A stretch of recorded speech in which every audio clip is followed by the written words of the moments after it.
Salut, et bienvenue à l'épisode 3 de la série Voir l'univers autrement. Après avoir exposé ce que la science, la Bible et les mythes disent de l'origine et de la nature de l'univers, maintenant, nous allons examiner à fond leurs approches. Allez, c'est parti. Pour qu'il y ait collision, selon toute logique humaine, il faut qu'il y ait au moins deux éléments qui se retrouvent sur une même trajectoire et au même moment puis se heurter ou se fusionner pour engendrer quelque chose de nouveau relatif à leur combinaison. Pour qu'il y ait explosion, il faut une très forte concentration d'un élément sur lui-même qui libère ensuite toute son énergie ou le contenu qu'il retenait. La Bible parle de demeure de Dieu, un lieu où Dieu habite.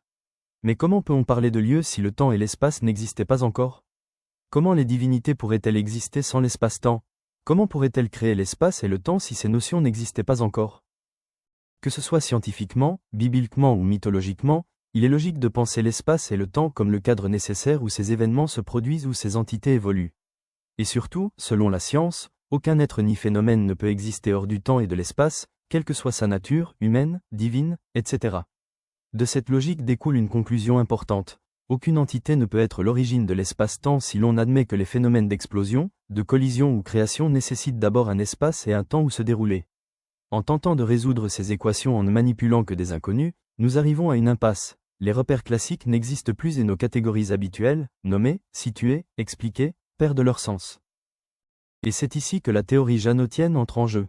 Elle montre que chercher la cause première de l'univers est une tentative vaine, même en s'appuyant sur les récits bibliques, scientifiques ou mythologiques. Car vouloir déterminer le commencement absolu d'un tout qui inclut le temps, l'espace et la matière, revient à chercher l'origine de ce qui n'a pas de commencement. C'est une quête sans fin, une boucle qui ramène toujours à la même question. Qu'y avait-il avant l'avant? Cette réflexion nous invite à voir l'univers non pas comme une création ou une apparition ou encore une évolution, mais comme une manifestation continue, sans commencement ni fin, une expression cyclique d'une intelligence universelle, celle qui se nomme l'intelligence originelle, Io. Selon la théorie janotienne, l'univers est l'ensemble de tout ce qui existe ou échappe à la compréhension humaine.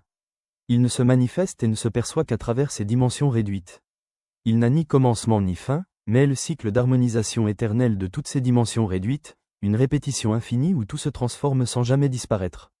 Ainsi, l'espace, le temps et les éléments ne proviennent pas d'une entité extérieure, ils sont l'intelligence originelle, l'univers. Ces trois dimensions sont indissociables, constituant la structure même de la réalité humaine et de toute existence, la phrase finie du cycle infini, ce que les scientifiques appellent probablement l'univers observable. Oui, parler des éléments, c'est évoquer l'espace. Parler de l'espace sans mentionner le temps, c'est un raisonnement insensé. Et parler du temps, c'est déjà parler de l'existence. On ne peut concevoir l'existence sans ces trois dimensions indissociables.